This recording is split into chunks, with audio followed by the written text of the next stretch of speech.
गुजरात के लोगों, मेरे हरियाणा के लोगों, सभी भाई बहनों, आज ये आवाज सुनो। आज ये इनकी गरीब व्यक्ति की, जो हमारे बुजुर्ग हैं, इनकी पीड़ा देखो। आप देखिए ये मकान इन्होंने किस तरह से ये बल्ली लगाई है और इसके नीचे रहते हैं दोनों बुजुर्ग। सो हमारी रोनी आवा देखो ये हमारी बहन किस तरह से रो रही है कि किस तरह से हमने बच्चे पढ़ाए और आज हमने दिखाया था, लेकिन अंदर के हालात देख लीजिए।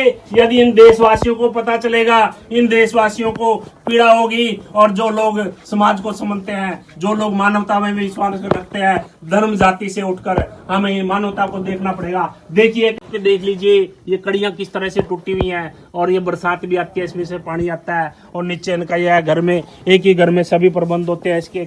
और आज यदि ये दब के मरते हैं तो ये मानवता शर्मसार है, हिंदुस्तान की मानवता शर्मसार है, हम शर्मसार है, मैं भी खुद शर्मसार हूँ। हम सब लोग इसकी परिस्थितियों के जिम्मेदार हैं। इन लोगों की पीड़ा समझनी पड़ेगी। इनके हमारे जो बुजुर्ग हैं, हमारे जो गरीब व्यक्ति हैं, और जो गरीब किसान मजदूर है, उसकी पीड़ा समझनी पड़ेगी। सरकारों को किसी को तो जिम्मेदारी आगे लेनी पड़ेगी। कौन जिम्मेदार है इन सब चीजों का? ये क्यों नहीं लाभ पहुंचता है इन गरीब लोगों तक? सब हकीकत कुछ और होती है। आप देख लीजिए, किचन देख लीजिए, ये टूटा पड़ा है। ये कभी भी गिर जाए, और ये गृहिणी, ये हमारी बेटी, ये हमारी माता, कोई भी इसके नीचे आके दब के मर जाए तो कौन जिम्मेदार है इन सब चीजों का? इन गरीब बस्तियों में कौन ही आकर दिखते? बड़े बड़े वादे करते हैं, बड़े बड़े कपड़े पहन के आ जाते हैं, व्हाइट कपड़ों में, लिबास में आते हैं, वोट मांगने तब आ जाते हैं, बड़े बड़े वादे करते हैं, और जब इलेक्शन निकल जाता है ये गरीब बस्तियां दिखाई नहीं देती। इन गरीबों की समस्याएं दिखाई नहीं देती। सोचना पड़ेगा, समझना पड़ेगा, इनकी आवाज सुननी पड़ेगी। धन्यवाद। नमस्कार, आप देख रहे हैं संजीव चौहान के साथ अमर मंथन खबर और साउंड 11 न्यूज। घर घर कांग्रेस, हर घर कांग्रेस मिशन को लेकर हलकनगरी खेड़ी के गांव डाचर पहुंचे कांग्रेस नेता दयाल सिंह सरोही, और उन्होंने वहां पर जाकर देखा कि किस प्रकार से वहां के लोग, वहां की जनता नरक के जीवन, दरिद्रता भरा जीवन जीने को मजबूर है। उन्होंने 30 से 35 गांवों का दौरा किया, और तमाम घरों के हालात बद से बदतर है। कड़ियां, छतें झुकी हुई हैं, टूटी हुई दीवारें हैं, और किस प्रकार से वहां के लोग जी रहे हैं, तमाम तस्वीरें दिखाना चाहेंगे हम आपको। और क्या कहते हैं इसको लेकर दयाल सिंह सरोही और जनता ने क्या उनसे गुहार लगाई है, क्या अपना पीड़ा उनको बयान की है। देखते रहें संजीव चौहान के साथ अमर मंथन खबर चैनल न्यूज। शुक्रिया। देखिए ऊपर देखिए, आप सब देखिए, ये सर्वेयर कहाँ चले जाते हैं, सरकारें कहाँ चली जाती हैं। आप देखिए ये मकान के अंदर की तस्वीरें हैं। आप देखिए, इधर आइए, कैसे आप हाथ मारने से ही कैसे मिट्टी नीचे गिर रही है। आप देखिए कहीं भी हाथ मारिए, कभी भी गिर सकते हैं मकान, कुछ भी हो सकता है। बच्चे रहते हैं, परिवार रहते हैं। आप अंदर के हालात देख लीजिए, जर्जर हालात में है, और ये बहुत लंबे समय से मकान इस तरह से बने हुए हैं, और उधर से गलियों की नालियों की खुदाई कर दी है। तो कैसे, क्या सरकार जब जागेगी, ये परिवार इस मकान के नीचे दबेंगे, कोई अनहोनी होगी, क्या सरकार तब जागेगी? आप देखिए इन गरीब बस्तियों की हालात कौन देखने आएगा, इनकी पीड़ा कौन समझेगा? आप किसान को, मजदूर को, आप व्यापारी को लाठियां तो मार सकते हैं, उनको लाठियां से उनकी आवाज तो दबा सकते हैं, क्या इन गरीब बस्तियों की किलकारी आपको सुनाई नहीं देती? इन गरीब लोगों का दर्द आपको सुनाई नहीं देता?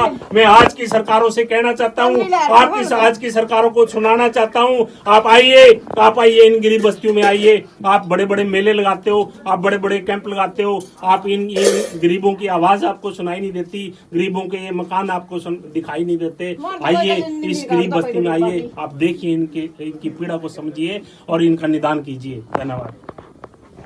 हम जब अच्छे मकानों में रहते हैं तो शर्मसार है, यहाँ की मानवता शर्मसार है, हिंदुस्तान की मानवता शर्मसार है।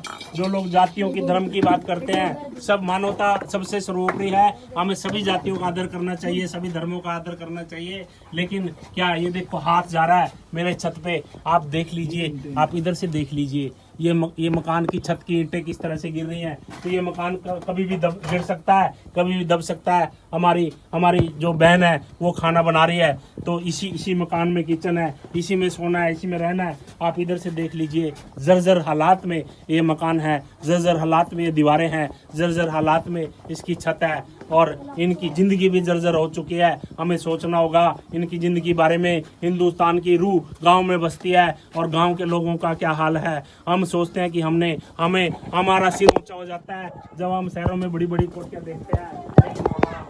है उसको भूल जाते हैं जब हम ऐसी बस्तियों में आते हैं। गाँव में करनाल जिले के डाचर गांव में और हिंदुस्तान की भारत की बात कर रहा हूँ। ये आप देखेंगे कि मैं किसी जोगड़ी झुग्गी झोपड़ी की बात नहीं कर रहा हूँ, मैं गांव की एक बस्ती में हूँ। तो इनका बाथरूम देख लीजिए किस तरह से, कौन सी टेक्नोलॉजी से बना है और किस तरह से कभी भी गिर सकता है और क्या क्या इनकी मजबूती है। तो इनका जीवन खतरे में है। देखिए मैंने हाथ मारा तो ईंट निकल गई।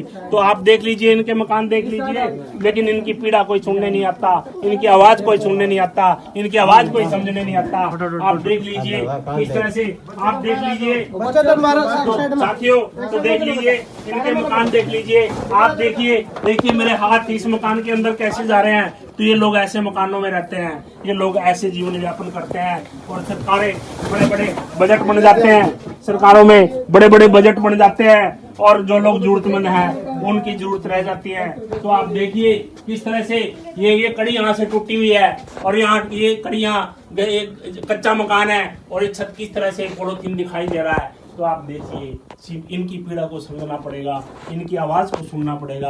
आप वोट मांगने इन गरीब बस्तियों में जरूर आ जाते हैं, लेकिन वोट मांगने से पहले इन लोगों की समस्याओं का निदान करना पड़ेगा। आपको सोचना पड़ेगा, आप सोचने के लिए मजबूर होना पड़ेगा। ये लोग जागेंगे। 10-15 दिन हो यो आके ये पाइप वगैरह हारे बड़ देसी टूट गए। ये सारे घर में देख ले तरे डारी है। पाइप क्या है पीछे? क्या कभी नहीं पीछे पत्थर के थे, सब लीक हो रहे। सीवरेज था, सीवरेज था, पानी की पाइप, पानी के पाइप। ये जो पाइपलाइन है भाई, ये बहुत 6-7 साल पहले की इन दबी हुई है। जितने भी मकान है मोहल्ले में, ऐसा कोई मकान नहीं जिसको तरेड़ नहीं आ रही, ये टूट नहीं रहा। ये बैठक भी कुछ दिन पहले मैंने बनाई, यह भी पानी के कारण गिर गई। यूं मकान बनाया, यूं पानी के कारण गिर गया।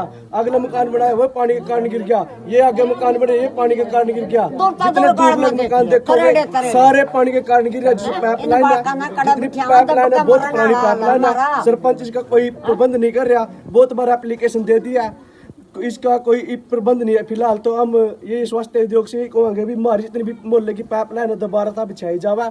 यह सारा खंडर हो गया, जितना भी मोहल्ला था हमारा। तो जितने मकान बनाए थे सबके दोबारा बनावा लग रहे, सारे गिर गए लगभग के कारण। तो एक बार मोहल्ले में जाकर जितने भी देखोगे नहीं, ऐसा कोई घर नहीं है जिसमें तरेड़ नहीं है। तो ये गरीब बस्तियों में इतनी लापरवाही कैसे? बड़ी मुश्किल से लोग 3-3 पीढ़ियों से, 4-4 पीढ़ियों से एक कमरा कच्चे मकान ये बनाते हैं और वो उस तरह से ये लापरवाही है हेल्थ डिपार्टमेंट की। और ये पाइप इन्होंने नाली खोद दी, इन्होंने बड़े बड़े गड्ढे बना दिए, इसमें पानी ठहरता है। तो बहुत से लोगों के मकानों में तरेड़ें आ चुकी है और जो लोग बड़ी मुश्किल से अपने घरों में गुजारा कर रहे हैं, इनकी आवाज सुननी पड़ेगी, इनकी आवाज सरकार को इनके तक आना पड़ेगा, इनके काम करने पड़ेंगे, वरना इन बस्तियों में वोट मांगने ना आए। अंदर 4-4.5 फुट के पीछे नीचे मकान है और कच्ची छत है, नीचे भी कच्चा है और ऊपर भी कच्चा है और ये कड़ियां टूटी हुई हैं। आप देखिए इधर पूरा ये फटियां कड़ियां सब टूटी हुई हैं। और कितने सदस्य हैं परिवार में? 4 सदस्य हैं, 2 खुद हैं और 2 बच्चे हैं। तो ये मकान, आप कितनी म्याद है इस मकान की? और इनके पास कोई जगह भी नहीं है, किराए पे रह नहीं सकते हैं। तो ये लोग कहाँ जाएंगे, कहाँ बसेंगे, कौन कैसे गुजारा होगा यदि इस मकान के नीचे दब कर ये लोग मर गए, हमारी बेटी हमारा भाई, तो कौन जिम्मेदार होगा? इसके लिए सरकार जिम्मेदार होगी। सगा गांव में एक परिवार इसी तरह से दबकर मरा था और आज उसके बच्चे अनाथ हैं। तो कौन, बाद में हम मुआवजा देने के लिए आ जाते हैं। पहले हमें जागना होगा, पहले हमें सोचना होगा, इन गरीब लोगों की आवाज सुननी होगी, इन गरीब लोगों तक पहुंचना पड़ेगा सरकारों को और हर हाल में पहुंचना पड़ेगा, आना पड़ेगा। अब समय आ चुका है कि गरीब लोग जागेंगे और वोट के लिए जागेंगे, अपने अधिकार के लिए जागेंगे और जरूर जागेंगे। और जागना पड़ेगा, सरकारों को भी जागना पड़ेगा। इन बस्तियों के अंदर आप बड़े बड़े कुर्ते पजामे पहनकर जो आ जाते हैं उनको भी जागना पड़ेगा और 5 साल के लिए फिर इन बस्तियों में दोबारा नहीं आते। उन सबको सोचना पड़ेगा कि ऐसा नहीं चलेगा। और सर्वेयर जो इन बस्ती फर्जी सर्वे करके जो ले जाते हैं, जिन लोगों के बन चुके हैं हम उनकी बात नहीं कर रहे, हम इन लोगों के क्यों नहीं बने हम ये बात कर रहे हैं। इन लोगों की तक सुविधाओं को पहुंचना पड़ेगा, इन गरीब बस्तियों में आना पड़ेगा, हमें जागना होगा। में आ चुके हैं कि मेरा मुझ में कुछ नहीं, जो कुछ है सब तेरा। तो ये हम बड़े बड़े वादे करने वाले लोग पहले भी कोई मुख्यमंत्री रहे होंगे, उससे पहले भी रहे होंगे, और देश में अनेक राजा महाराजा रहे, सिकंदर भी यहाँ से आके चले गए, लेकिन हमने एक न एक दिन यहाँ से जाना है। लेकिन यदि मानवता के लिए हम कुछ करते हैं, आज मुख्यमंत्री को और कोई है, कल कोई और होगा, लेकिन आज जो सरकारें 10 साल से चला रहे हैं, अभी यदि वो सरकार है तो मैं उन्हीं को जिम्मेदार ठहराऊंगा। क्यों नहीं इन गरीब लोगों की पीड़ा दिखाई देती, क्यों नहीं देखते? आप देख लीजिए किस तरह से क्रैक आए हुए हैं मकान में, और ये मकान बहुत पुराने मकान बने हुए हैं, तो सरकारों को दिखाई नहीं देते।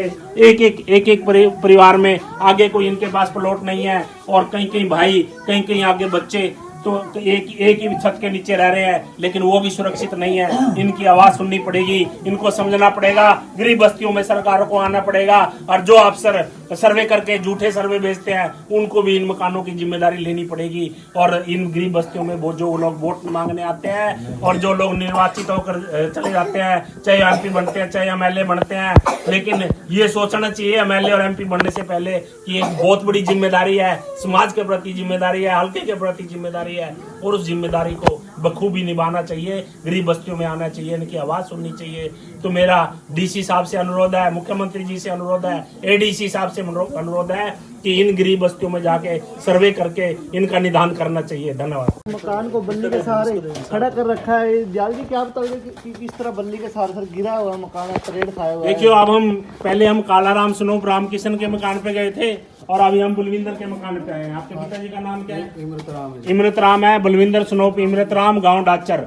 आप देख लीजिए, ये मकान है। सरकारें बड़े बड़े दावे करती हैं, हम गरीब लोगों के मकान बना रहे हैं, प्रधानमंत्री आवास योजना चल रही है, सुलभ शौचालय योजना चल रही है, बाथरूम बन रहे हैं, लोगों के शौचालय बन रहे हैं। आप इन गरीब लोगों का देख लीजिए, इन्होंने जो छज्जा है और अंदर लेंटर है, किसके सारे ये बल्ली दिए हैं, इसके सारे ये गरीब आदमी हैं, और इनकी आवाज क्यों नहीं सुनते? सर्वे होते हैं, मकान बढ़ते हैं, सरकारें वादे करती हैं कि हमने हरियाणा में इतने मकान बनवा दिए, हमने डाचर में इतने मकान बनवा दिए, हमने निसंग में इतने मकान बनवा दिए, और जब इलेक्शन आता है तो इन गरीब बस्तियों में लोग बड़े बड़े कपड़े पहनकर खादी के इन बस्तियों में आ जाते हैं वोट मांगने के लिए, और सरकार बड़े बड़े दावे करती है, बड़ी बड़ी बातें करती हैं, हकीकत कुछ और होती है कि इनकी आवाज कौन बनेगा, इन गरीबों की पीड़ा कौन सुनेगा, इन गरीबों की आवाज कौन बनेगा। हकीकत कुछ और होती है और सच्चाई कुछ और होती है, और बयान कुछ और दिए जाते हैं और दिखाया कुछ और जाता है। और इन गरीब बस्तियों में जब इलेक्शन नजदीक आता है,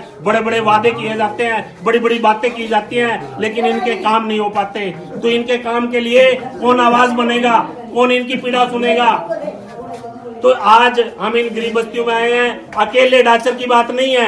आप हल्के में, आप एरिया में, क्षेत्र में, पूरे जिला में आप जाइए उन बस्तियों में और उनका सर्वे कराइए। जो लोग सर्वेयर हैं डिपार्टमेंट के, चाहे आप डीआरडीए की बात करें, चाहे अन्य विभाग की बात करें, तो उन सर्वेयर को इन गलियों में इन गरीब लोगों के मकान क्यों नहीं दिखाई देते, इनकी पीड़ा क्यों नहीं दिखाई देती? क्या सरकारें इंतजार करती है कि ये मकान कब गिरे और ये परिवार दब के मरे और तब सरकार इनका मुआवजा दे? सरकार को सुनना पड़ेगा, सरकार को आना पड़ेगा, नहीं तो वोट मांगने आएंगे इन बस्तियों में, तब वो ये गरीब आदमी कैसे वोट उनको दे देंगे?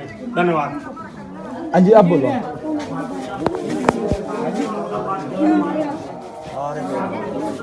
आप देख लीजिए हाथ कैसे जा रहा है इस मकान के अंदर।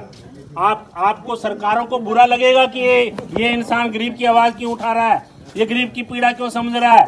ये आप देख लीजिए, सरकारें बड़े बड़े दावे करती हैं, बड़े बड़े वादे करती हैं, हकीकत कुछ और होती है। इसका ये मकान गिरेगा, इसमें कोई व्यक्ति यदि दबका मरेगा तो उसका जिम्मेदार कौन है? उसके जिम्मेदार वो अफसर हैं जो इन गलियों में आके गलत सर्वे करके लेके जाते हैं या किसी न किसी प्रकार से रिश्वत लेते हैं। इन गरीब लोगों की आवाज नहीं सुनते हैं, सभी जर्जर पड़े हैं, मोहल्ले में जर्जर पड़े हैं, और 3-3 पीढ़ियों से हर चीज की, पुलों की म्याद होती है, बिल्डिंग की म्याद होती है। तो इन लोगों के, गरीब लोगों के जो इस तरह के मकान है, क्या इनकी म्याद नहीं होती? इनके अंदर जो दब के मरेंगे तब सरकारें जागेगी। इनकी गलियों में जो ये पाइपलाइन बिछ रही है, इनको मकान बनाना मुश्किल है, आगे इनके पास कोई बाड़ा नहीं है, कोई प्लॉट नहीं है। यदि इन लोगों में, इन गरीब की बच्चों की आवाज कौन सुनेगा, गरीब लोगों की पीड़ा कौन सुनेगा?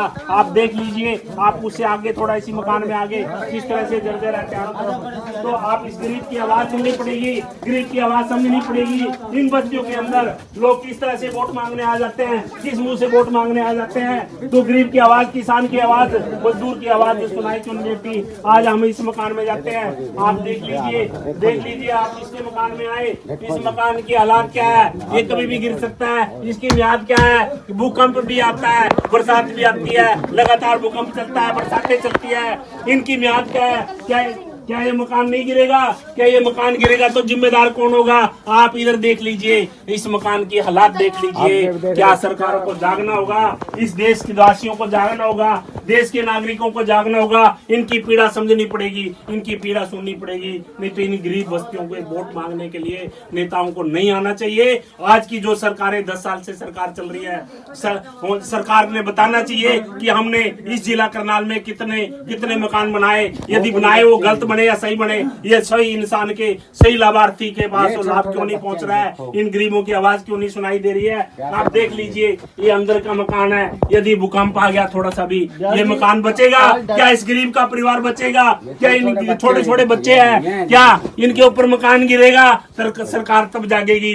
इनके ऊपर मकान गिरेगा तब सरकार को आवाज तब सुनाई देगी। सरकार को सोचना पड़ेगा, सरकार को समझना पड़ेगा, इन गरीब बस्तियों में आना पड़ेगा। भाटिया जी को भी आना पड़ेगा, जो 5 साल से यहाँ के MP हैं। क्या वो कभी गरीब बस्तियों में आए? क्या गरीब लोगों से कभी मिले? क्या गरीबों के से कभी वोट मांगने आ जाते हैं लोग इन बस्तियों में? तो सोचना पड़ेगा, समझना पड़ेगा। डाचर में काफी घर आप गए सर, लोग बहुत अकेले डाचर की बात नहीं है। आप निसंग में चले जाइए, आप बस्तली में चले जाइए, आप निगदू में चले जाइए, आप सगा में चले जाइए, आप शामली में चले जाइए, आप बर्थल में चले जाइए। आप जाइए उन गरीब बस्तियों में जिनके मकानों के जर्जर हालात है। सरकारें स्कीमें बना देती है, सरकारें बड़े बड़े दावे कर देती है, खोखले दावे कर देती है, झूठे दावे करती है। आज ये मैं गरीब की किचन आपको दिखाता हूँ। आप देख लीजिए, ये गरीब की किचन है, ये गरीब का चूल्हा है, ये गरीब की किचन है। आप देख लीजिए ये कैसे किस तरह से गिर सकता है। और जो हमारी बहन, जो हमारी बेटी यहाँ पे खाना बना रही है, यदि वो दब के मर गई, उन बच्चों को कौन पालेगा? इनकी आवाज कौन सुनेगा? इन बच्चों को क्या सरकार देने आएगी खाना बनाने के लिए? तो हमारे इनकी आवाज, हमारी बहनों की आवाज सुननी पड़ेगी, हमारी बेटियों की आवाज सुननी पड़ेगी। सरकार को जागना पड़ेगा और जवाब देना पड़ेगा सामने आकर। धन्यवाद।